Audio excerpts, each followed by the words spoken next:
Hello, everyone. You're listening to The Right Side of Gaming. Today, we're going to be talking about Section 230, what it is, why, and what effect it has on gamers. First thing I want to do is make it very clear that this is not a political video. I know a lot of times when we discuss Section 230, it is in terms of politics and how it is being used against people with specific political views. But to be fair, this is something that has been used against people on both sides of the political spectrum, and it's something that's going to affect gamers regardless of their political ideologies. I really just wanted to address what it does and why, because a lot of people seem to be under the impression that enforcing it or repealing it would take away the rights of certain groups, and that's not really the case. So I want to make sure that we're all on the same page and understand the discourse behind it. So to understand what Section 230 does, I think we need to go back to a time before the internet.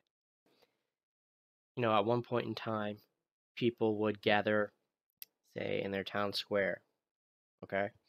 And they would have these discussions. That's where you met, that's where you talked to people, that's where you had your exchange of ideas. You also had the same thing going on college campuses, for example. These are places that we would now consider traditional public forums, okay? And the whole point was you go and you can say whatever you want and you get that, sharing of ideas. And it was a way to weed out and discuss things. It's like, okay, this idea is really good, this idea is really bad, but there was this importance on the discourse itself. When the internet started becoming a thing and it really started getting big, the government decided, we need to offer some type of protection so that people can have those same type of discussions and exchange of ideas online that they would have normally had in person on those little public squares or whatever. So the normal rule is if you post something online, you're liable for it. You're a person and you post something that is illegal, you are liable. If you post something that, harms someone else, maybe that's not necessarily criminal, but maybe you defame someone or there's some other civil issue rather than a criminal issue, you're liable. So we're talking about criminal and civil liability. And the same applies to the websites normally. If they host something on their website that is illegal, then they would be criminally liable for it. If they host something that maybe isn't illegal, but you could sue a person for, they would still be liable. You can still sue the company for defamation or whatever because they are hosting the defaming content on their website, for example, or you can have other civil issues. It's just the easiest one that comes to mind. Now, the government stepped in and said, you know what? We want to make sure that people are free to have that discourse that we wanted. So what we're going to do is, as long as you are neutral in what you allow on the site, as long as you aren't censoring people based on their viewpoints, then you will not be held liable. It'll be like you're really nothing more than just the internet version of that town square where people used to gather and talk. In that case, they're not taking away rights when they do that. They're granting the company additional rights. In this case, it's the right not to be liable, but they have to do something to get that extra right. They have to agree to behave in a certain way. They behave in that certain way. If they don't censor the users, then they get that liability protection. If they choose to censor users, that just means that we treat them normally, the same way as everyone else so that they have the same rights as everyone else. Now, to be clear, they are allowed to do things like remove actually illegal content and things like that. So I don't want you to think that you can just post whatever you want on there and get away with it.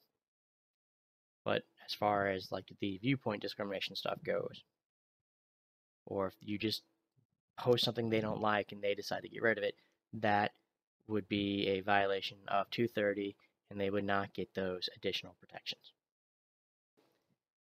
Now, these companies have started doing this where they will censor views and opinions they don't like, but they are still claiming to have the protection from liability.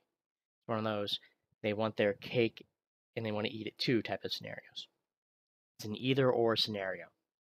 They can either curate what people put on their site and be liable for whatever stays up, or they can let people post and express themselves, but they are not liable for whatever people put on there. And that's where a lot of the tension has come from lately.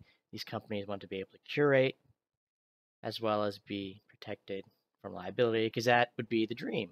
You only get people to see what you want them to see. You only get people exposed to the viewpoints you like.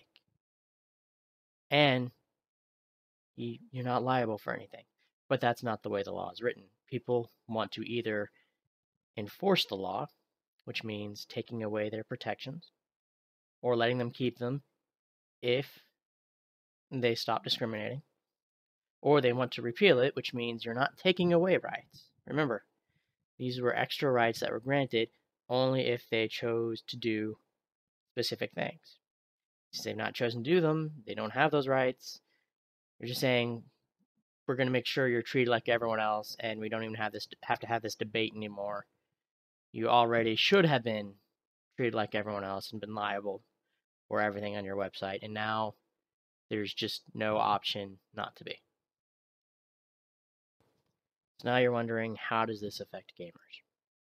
Okay, well, we've seen instances of this already with YouTube pulling down videos because they don't like the content, or companies like developers complaining because they don't like the reviews people are posting, and even going so far as making false copyright claims, and YouTube just taking down videos. We've also seen Google change algorithms for searches so that places they do like or people they like pop up sooner than the ones they don't, and they've even excluded certain people or organizations from coming up on their search engines. Google also has their app store with a lot of mobile games. We see a lot of reviews and advertisements on Google, Amazon, YouTube, and they all have the ability to go in and remove the things that they don't like.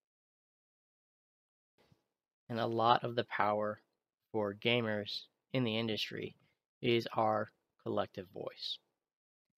I think the biggest example in recent memory that I remember is, I don't know if it's still the most downvoted post on Reddit or not. I suspect it is. I remember the big debacle with the Star Wars Battlefront 2 dev post, where they were talking about, this is how we're doing it, and they talked about the feeling of pride and accomplishment with unlocking everything that would have taken years under their system unless you paid them extra money. Gamers got so upset and really rallied against it to the point where the devs changed the entire progression system for the game. And we see them do that with other games. We've seen them do that a lot with pushing inclusivity in the industry. Gamers, on the one hand, it's like, well, they're just raising a fuss. And others say, well, no, they're doing something important. Wherever you fall, the important thing is they are using their voice to try to affect the change they want. You may approve of it, you may not, but at the end of the day, that's That's the important bit. Gamers need to be able to use their voices and have those voices heard to affect change in the industry. And when these companies are going through and either deleting, censoring, hiding, whatever, the views and opinions that they don't agree with, or if they're letting other companies get away with doing the same thing, that hurts the gaming community. Well, even if you're of the opinion that, well, I haven't seen them do any of this, or I don't think they would, the important thing is that they do have the power to do so. And while they may not have, used that power in anything that affects you directly, that doesn't mean that they don't have the ability to. And that's scary. As long as these companies continue to have that power, as long as they can still benefit from those Section 230 rights without fulfilling their Section 230 obligations, they're going to keep doing that, and it's just going to expand. And it's really just a matter of time before they do censor something that is important to you or that affects you. Look, I don't have any big rallying call or petition or hashtag, whatever it is people do these days. I don't really have anything for you to do. I just want people to understand what the problem is and that it can and likely will affect them and the gaming community going forward if it is something that just is allowed to continue unchecked. That's really all I wanted to say for today. If you'd like to leave a comment, subscribe, like, whatever, I appreciate it. If not, I understand. That's okay too. Either way, I hope you have an awesome day, and I will catch you next time.